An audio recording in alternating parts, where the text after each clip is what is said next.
ಉಚ್ಚಾಟನೆಯನ್ನ ವಿಜೇಂದ್ರ ಸಮರ್ಥಿಸಿಕೊಂಡಿದ್ದಾರೆ. ಇಬ್ಬರು ಶಾಸಕರು ಪಕ್ಷ ವಿರೋಧಿ ಕೆಲಸ ಮಾಡಿದ್ರು. ಸೂಕ್ತ ಕ್ರಮಕ್ಕಾಗಿ ನಾವು ವರಿಷ್ಠರಿಗೆ ಮನವಿ ಮಾಡಿದ್ವಿ. ಈಗ ಪಕ್ಷ ಕ್ರಮ ತೆಗೆದುಕೊಂಡಿದೆ. ಆ ಮೂಲಕ ಇಬ್ಬರು ಶಾಸಕರ ವಿರುದ್ಧ ಆದಂತಹ ಕ್ರಮದ ಬಗ್ಗೆ ವಿಜೇಂದ್ರ ಸಮರ್ಥನೆ ಮಾಡಿಕೊಂಡಿದ್ದಾರೆ. ಇಬ್ಬರು ಶಾಸಕರು ಪಕ್ಷ ವಿರೋಧಿ ಕೆಲಸ ಮಾಡಿದ್ರು.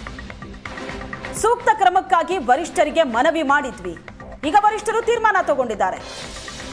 ವಿಜೇಂದ್ರ ಹೇಳಿಕೆ.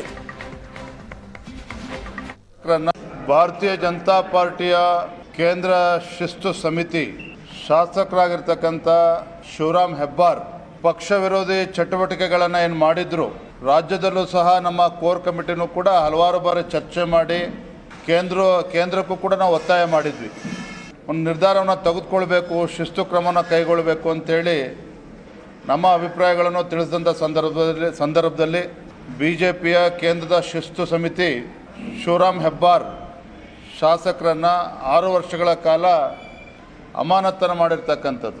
ನಮಗೆ ಬಂದಿರತಕ್ಕಂಥ ಮಾಹಿತಿಯ ಪ್ರಕಾರ ಇದೇ ನಿರ್ಧಾರವು ಕೂಡ ST ಸೋಮಶೇಖರ್ ಅವರ ವಿಚಾರದಲ್ಲೂ ಕೂಡ ಈಗಾಗಲೇ ತೀರ್ಮಾನವನ್ನು ತೆಗೆದುಕೊಂಡಿದ್ದಾರೆ.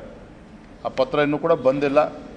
ಹಾಗಾಗಿ ST ಸೋಮಶೇಖರ್ ಏನು ಯಶವಂತಪುರ ವಿಧಾನಸಭಾ ಕ್ಷೇತ್ರದ ಶಾಸಕರು, ಅದೇ ರೀತಿ ಶಿವರಾಮ್ ಹೆಬ್ಬಾರ್ ಇಬ್ಬರು BJP ಶಾಸಕರು ಪಕ್ಷ ವಿರೋಧಿ ಚಟುವಟಿಕೆಗಳ ಹಿನ್ನೆಲೆಯಲ್ಲಿ ಅವರ ವಿರುದ್ಧ ಈ ಒಂದು ಶಿಸ್ತು ಕ್ರಮವನ್ನು ಕೈಗೊಂಡಿದ್ದಾರೆ.